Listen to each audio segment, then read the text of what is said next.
Welcome to This Explainer. Today, we're taking a really close look at Anton Chekhov's 1887 short story, The Lottery Ticket.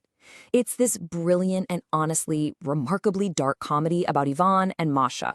They're just a completely ordinary middle-class couple, but their perfectly functional marriage unravels in absolute record time. And what causes this massive collapse? Well, it's not an affair, it's not some huge tragedy. It's literally just the mere, unconfirmed possibility of winning 75,000 rubles. It's an absolute masterclass in psychological realism. But, as we're going to see, to truly understand the depth of what's happening in this story, we absolutely have to look closely at the man who actually wrote it. Okay, let's dive into this. The story starts with a universally relatable fantasy, right? We've all done it. You hear about some massive jackpot, and instantly you start daydreaming. You think about quitting your job, buying that dream house, just completely escaping your current life.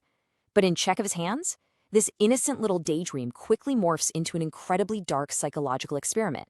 He takes this golden possibility of wealth, drops it right into the middle of a totally mundane living room with Ivan and Masha, and basically just watches as it absolutely corrodes their relationship from the inside out.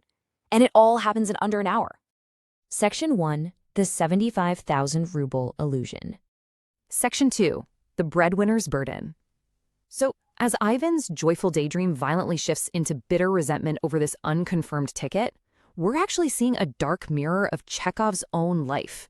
Just look at the stark juxtaposition here. On one hand, you've got Ivan's fantasy, a beautiful estate, lounging around, being totally financially free.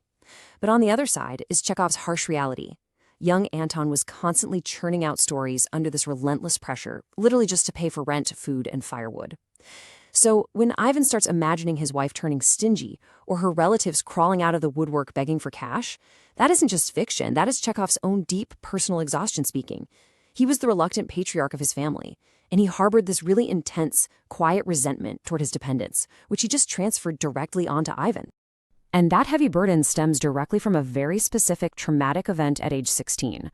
When Anton Chekhov was just 16 years old, his father went entirely bankrupt in their hometown of Taganrog. And to avoid debtor's prison, his dad actually fled to Moscow. He just left the family behind in sudden, crushing poverty. So young Anton was essentially forced to step up and become the primary breadwinner. When Chekhov writes about the suffocating pressure of financial anxiety, he is writing from a place of very real lived trauma. He learned early on that money dictates freedom, and that total lack of control, that bred the exact same cynicism that completely infects Ivan in this story.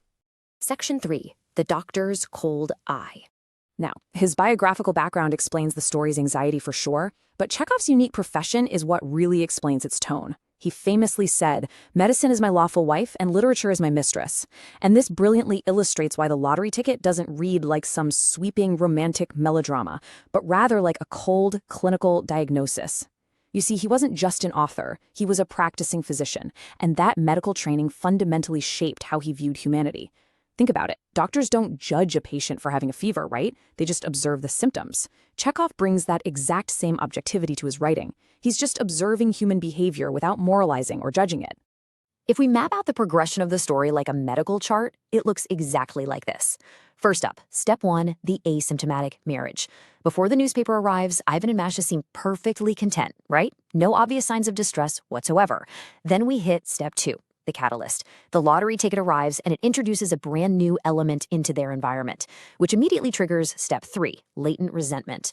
All of their buried selfishness and mutual distrust instantly bubble right up to the surface. It's literally a step-by-step breakdown of how rapidly domestic bliss can evaporate when it gets infected by material desire. To put it in scientific terms, think of a chemical reagent. That's a substance added to a system to cause a chemical reaction or to test if one occurs. Well, the lottery ticket in this story acts exactly like a reagent, being dropped into a beaker. It doesn't magically create the toxicity out of thin air. Actually, it just instantly draws out the resentments that were already buried deep down there in the solution of their marriage. Chekhov, the doctor, is simply documenting the reaction. Section 4. The 1887 literary shift. You see, this specific story captures a really crucial year for Chekhov. Let's move to the timeline and see how this builds. We already know about the bankruptcy at age 16 that basically forced him to write for money. And because of that intense financial pressure, pre-1887, he wrote mostly under the pseudonym Anton Chekhov. He was just cranking out these disposable sketches and cheap jokes for lowbrow humor magazines. But right around 1886 and 1887, older, highly respected writers actually urged him to stop wasting his immense talent and start writing serious literature. The lottery ticket is the bridge. It keeps the fast, punchy pace of his early sketches, but it injects it with this new, serious, biting realism. Which brings us to the ending of the story. Spoiler alert here. They check the final number and, well, they didn't win. The entire fantasy just shatters. But they don't hug and laugh about how silly they were being. Instead, Ivan looks around his room in pure disgust, complaining about the litter on the floor. It's the ultimate marital buzzkill. But it's also a single line that perfectly captures mature Chekhov. He completely abandons those clean, happy resolutions. Instead, he just leaves his characters stuck in the room, facing their own hollow, disappointing realities. Section 5. The Human Condition. Filtering everything through the lens of his own financial trauma, Chekhov arrives at a pretty stark diagnosis here. So the crucial point is summarized on this slide. Fictional fortunes can ruin functional marriages incredibly quickly. But on a much deeper level, Chekhov learned throughout his own tumultuous 20s that human dissatisfaction is not actually caused by external circumstances. Ivan and Masha weren't unhappy just because they were middle class. They were unhappy because discontent is a permanent condition of the human heart. It is literally just sitting there in all of us, waiting for an excuse to show itself. Which leaves us with a rather uncomfortable thought to chew on.